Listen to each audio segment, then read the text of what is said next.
siyempre, tinutuloy ko lang yung mga nangyayari na isulat dito. Hello? Pero mo na ikaw tubig? Ate. Ate Guwapo ni Ansel.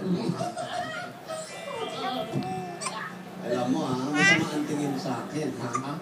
Sabi ko nga, iba ako pumili. Oo. Top of the line. Yan ang gusto ko sa'yo. Wala nang tingin talaga si Ansel. Maganda naman si ate noon. Oo nga, Before. maganda pa rin naman po hanggang ngayon. Hindi rin, ha? Ayusan mo nga ako mamaya. Meron pa ba? Meron pa ba dyan?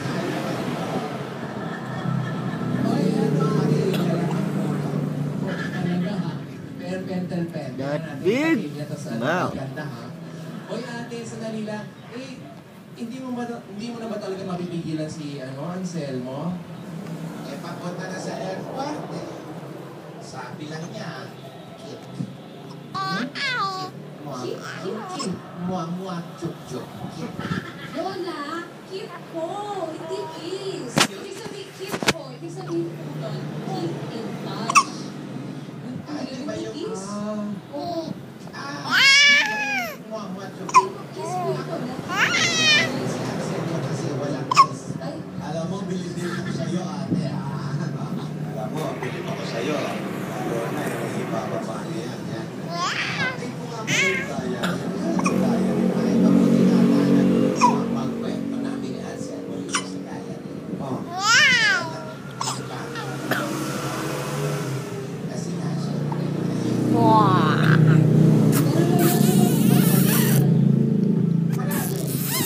Marami. May mga sabi na Lola, hindi po. Ano po yung mga storya na nasa? Ano po yung Oh.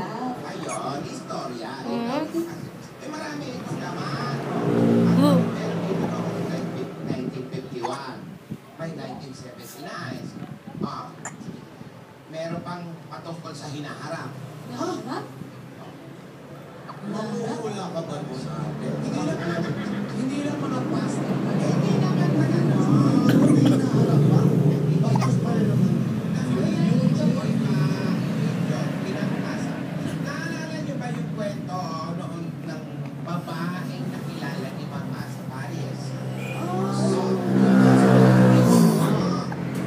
Yung nabanggit ng tungkol sa siksi na hinanangakit sa bahay ni Lola.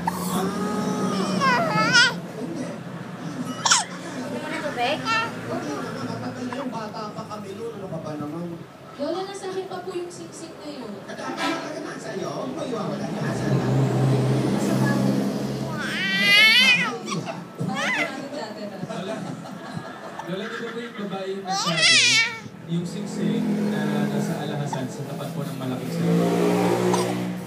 Pakita po natin yun ng haunted house po. Haunted house na pinuntahan po. Oo, at saka siya rin yung nagsabi na para makuha ang singsing, kailangan isama ang taong pinakamalapit sa puso mo. Wala na. Kailangan kapit bahay.